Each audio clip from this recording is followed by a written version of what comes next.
இந்த நாமத்துக்கு என்ன வல்லமை உண்டு அப்படின்னா, சுகமாக்கும் வல்லமை உண்டு. என்ன வல்லமை உண்டு? there is power to heal, healing power. 40 வருஷமாய் முடமாக்கப்பட்டிருக்கிறார். பேதுரு, யோவான் சாதாரண ஒரு மனிதர்கள் தான்.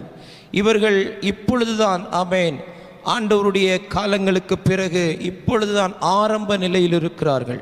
பரிசுத்த ஆவியானுடைய அபிஷேகத்தை பெற்ற ஆமென் ஒரு பிகினர் ஸ்டேஜில் அவங்க இருக்கிறாங்க. இன்னும் பெரிய அற்புதங்கள் அடையாளங்கள் அவர்கள் மூலமாய் நடக்கவில்லை. உபதேசிக்கிறார்கள், போதகம் பண்ணுகிறார்கள், ஜனங்கள் ரட்சிக்கப்படுகிறார்கள். ஆனால் பிரத்யட்சமான அற்புதங்கள் அவர்கள் கைகளிலே நடக்காத சூழ்நிலையிலே அவர்களும் ஒரு சந்தேகத்தோடு தான் அந்த ஆலயத்துக்குள் பிரவேசிக்கிறார்கள். அதனால தான் அவங்க சொல்கிறாங்க, நீ எதிர்பார்க்கிற எதுவும் எங்கள்கிட்ட இல்லை, ஆனால் ஒன்று இருக்குது, இயேசுவின் நாமம் இருக்கிறது. அந்த நாமத்தை நாங்கள் சொல்கிறோம். இதுக்கு முன்னாடி அந்த நாமத்தை பயன்படுத்தி ஒருவேளை அவங்க வாழ்க்கையில் பல அற்புதங்கள் நடந்திருந்தால் தைரியமாக சொல்லுவாங்க. ஆனால் அப்படிப்பட்ட அனுபவங்கள் இல்லை. இதுதான் முதல் முறையாக இயேசுவின் நாமத்தை அவர்கள் பயன்படுத்துகிறார்கள். பயன்படுத்தின முதல் இடத்திலேயே அற்புதம் நடந்தது. ஹல்லேலூயா. அப்போ இயேசுவின் நாமத்திற்கு சுகமாக்கும் வல்லமை உண்டு. சுகமாக்கும் வல்லமை உண்டு. 11வது வசனத்தை வாசிக்கும் போது, குணமாக்கப்பட்ட சப்பானி, குணமாக்கப்பட்ட சப்பானி. ஆமேன். 2வது வசனத்திலே, தாயின் வயிற்றிலே பிறந்த சப்பானி. இவனுடைய பெயர்கள் எல்லாமே அப்படிதான் உச்சரிக்கப்படுகிறது. அவனுடைய பலவீனத்தை மையப்படுத்தியே, அவனுடைய வியாதியை மையப்படுத்தியே, அவன் சரீரத்தில் அனுபவிக்கிற வேதனைகளை வைத்தே அவனுடைய பெயர் அறிமுகப்படுத்தப்படுகிறது. ஆனால் தேவனுடைய நாமம் எத்தகைய வல்லமை உள்ளதென்றால், ஆமேன், சுகமாக்கும் வல்லமை உள்ளது. ஆமேன். பேதுரு அவனுடைய கைகளை பிடித்து தூக்கின போது, அந்த கைகளை அவன் பற்றி பிடித்த போது, ஆமேன், இயேசுவின் நாமத்தை அவனுடைய மேலே உச்சரித்த போது அவன் அந்த நாமத்தை விசுவாசித்தான். அந்த நாமம் அவனுக்குள் சுகத்தை கொண்டு வருகிறது. எப்படிப்பட்ட சுகமாம்? வசனம் சொல்லுகிறது, சர்வாங்க சுகம். சர்வாங்க சுகம், சர்வ அங்கமும் சுகமடைந்தது. ஏதோ ஒரு பகுதி அல்ல, சர்வ அங்கம்னா என்ன? இது அங்கம். இது மேனி, திருமேனின்னு சொல்லலாம், மேனின்னு சொல்லலாம். இது அங்கங்கள், சரீரத்தின் அங்கங்கள், அவயவங்கள். அப்போது சுகம் என்பது ஒரு பகுதியை சார்ந்தது மாத்திரமல்ல, தேவன் சுகப்படுத்தினால் முழுமையுமாக சுகப்படுத்துகிறார். ஹல்லேலூயா.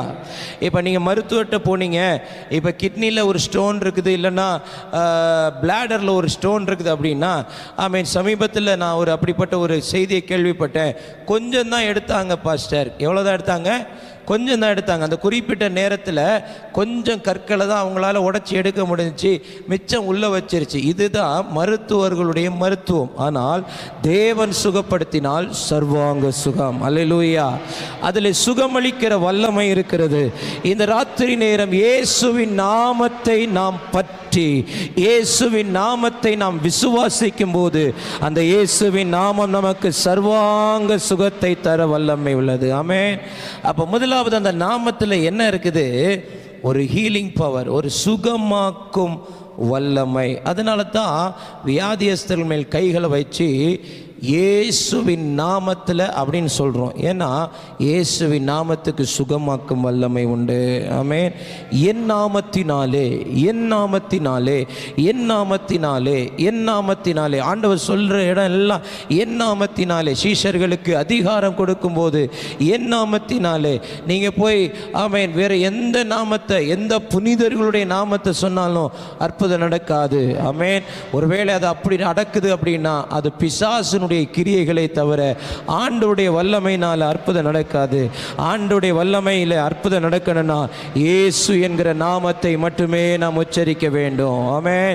அப்ப இந்த ராத்திரி நேரத்தில் ஒரு சர்வாங்க சுகம் தேவைப்பட்டால், எல்லா அங்கங்களும் பலவீனப்பட்டிருக்கிறது.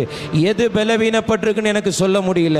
கண்ணு பலவீனப்பட்டிருக்குது, கை பலவீனப்பட்டிருக்குது, காலு பலவீனப்பட்டிருக்குது, முட்டு எலும்புகள் பலவீனப்பட்டிருக்குது. என் சரீரத்தில் பாதிக்கப்படாத அவயவங்களே இல்லை என்று சொல்வீர்களே, ஆனால் சர்வாங்க சுகத்தை தருது இயேசுவின் நாமம். ஆமென்.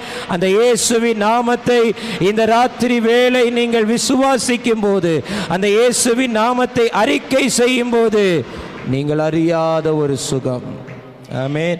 நீங்கள் அனுபவிக்காத ஒரு சுகம். ஹல்லேலூயா.